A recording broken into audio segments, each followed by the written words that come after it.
this was something I'll never forget. And he was such a wonderful guy also. He used to tell me that in every city, wherever he sang, he liked to also sing in a church.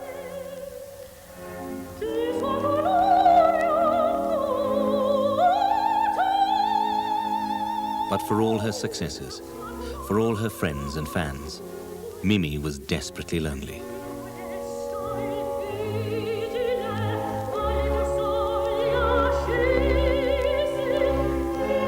She could never pass a church without entering and lighting a candle to ask for help in a performance in a new role, but most especially to find lasting peace to a life fraught with conflict and emotional bewilderment.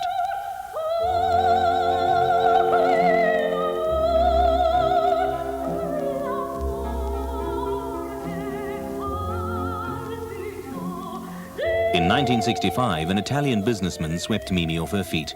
They got married and moved to a villa in Hietzing, but tragically the marriage was short-lived.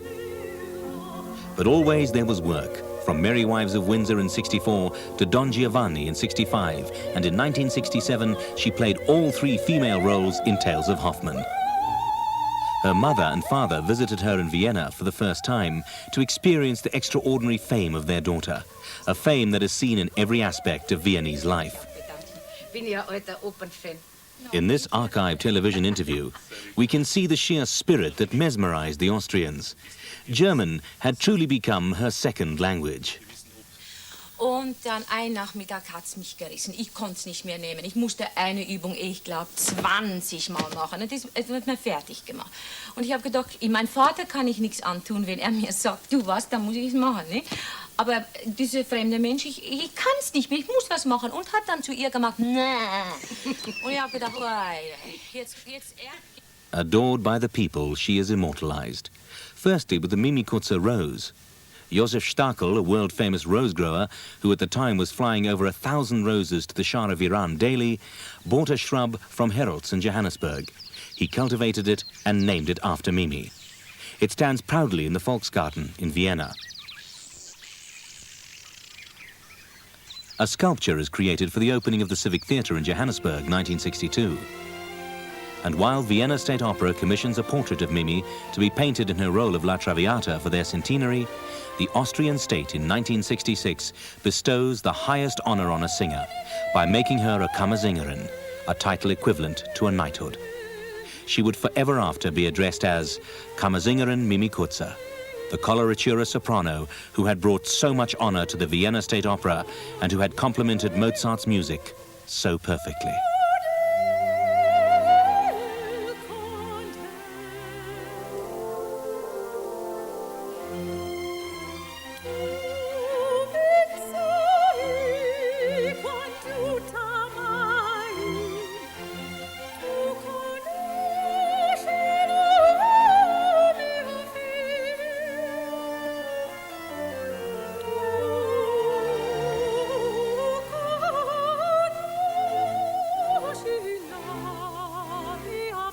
Another portrait was commissioned, this time in Cape Town, for her role in Verdi's Don Carlos.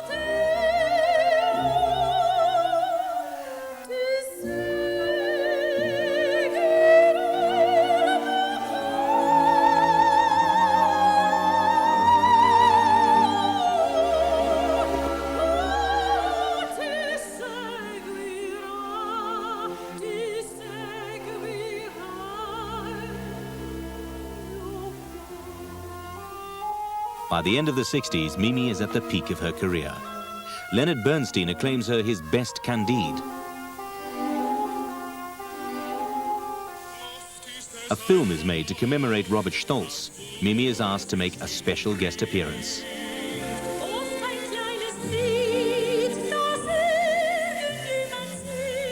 And even greater success lies in the opera roles of Richard Strauss, Daphne, Arabella, the Silent Woman, and the acclaimed Egyptian Helena. Critic, historian and scholar Marcel Pravi considers Mimi to have been of international quality. An ihr ist ein Superstar verloren gegangen durch das immer nach Hause fahren und so weiter. Ja, ist richtig.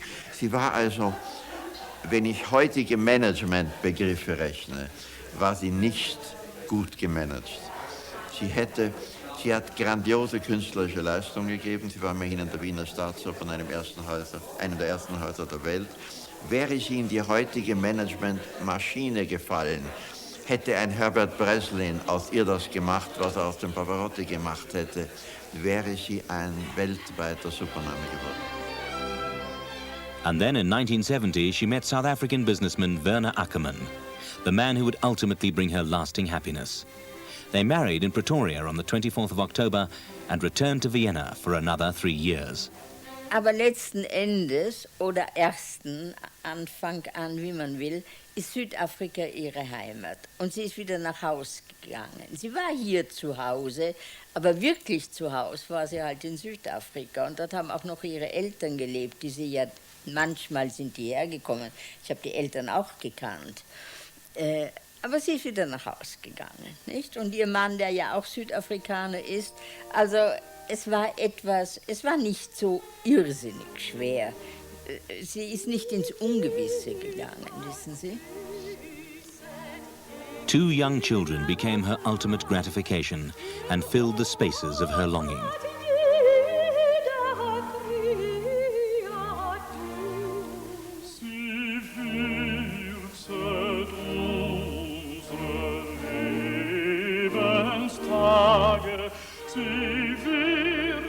A lifelong friend, Desmond Wilson, has followed Mimi's career in Vienna and South Africa.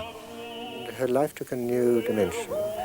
For instance, she started the Mimi Coertse bursary, and this was awarded to promising young singers who could go abroad and further their studies and be exposed to opera houses all over the world.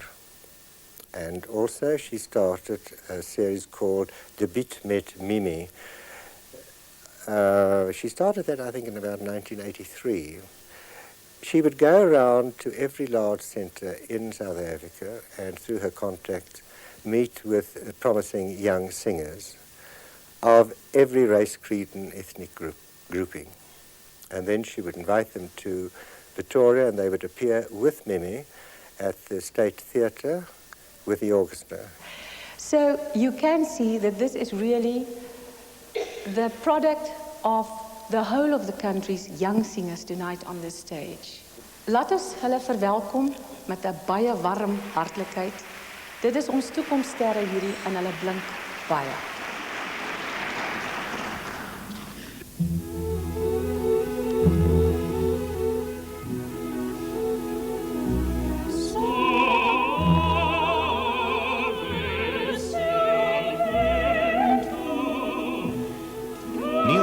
Retired artistic director of Pact Opera, has been a close friend of Mimi's since her return. Mimi did a lot for the Afrikaanse lied. She enthused a lot of people. She enthused people to write, to accompany, to compose. She's a big driving force, and was a big driving force behind this. She's an exponent in this field. She's wonderful when she sings these songs.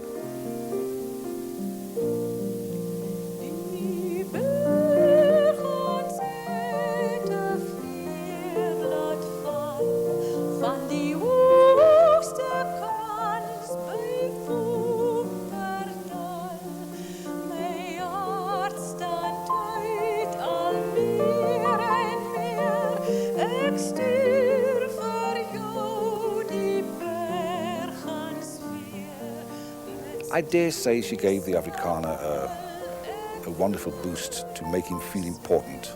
Even today, when she sings things like Boerenplaats and Heimwee, you can't help but realize what a great artist she is and what contribution she's made to the people here and in their pride.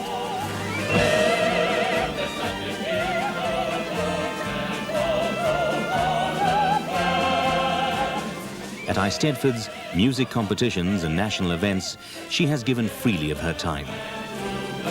The city of Germiston honored her by making her a freeman of the city. And in 1985, she was decorated by the state president, the decoration for meritorious services to music in South Africa. But above all, Mimi has given with relentless, ceaseless energy and with love to opera, to concerts, to audiences, and to all who acknowledge that amongst the most exquisite instruments of all is the human voice.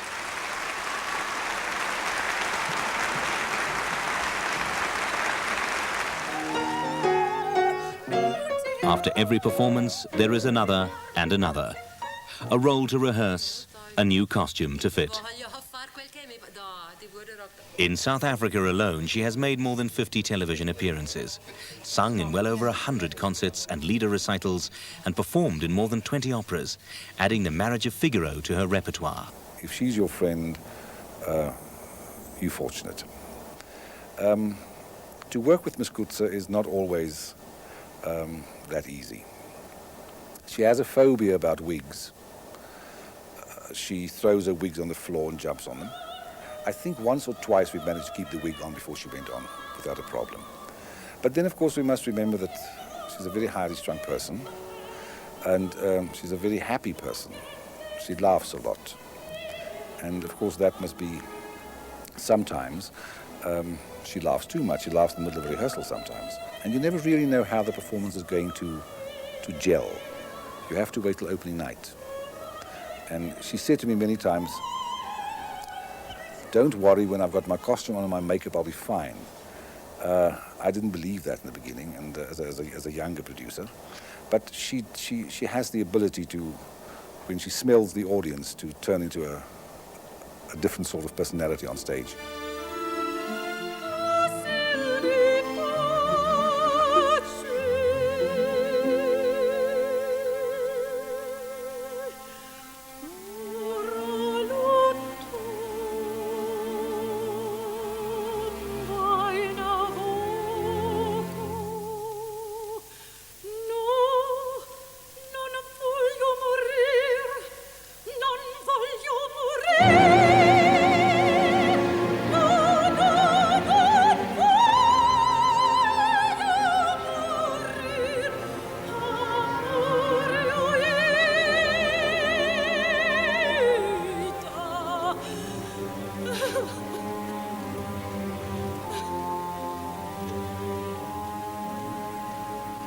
In 1986, a double album was repressed of Mimi's greatest arias and songs over a period of 30 years.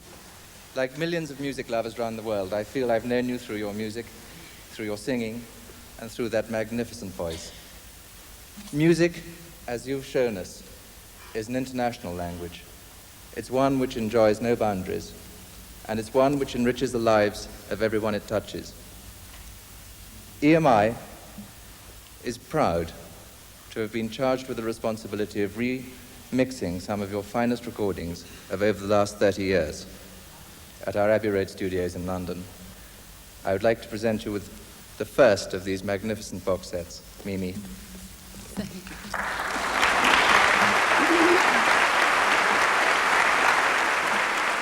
I can only tell you, Mimi, don't you dare retire.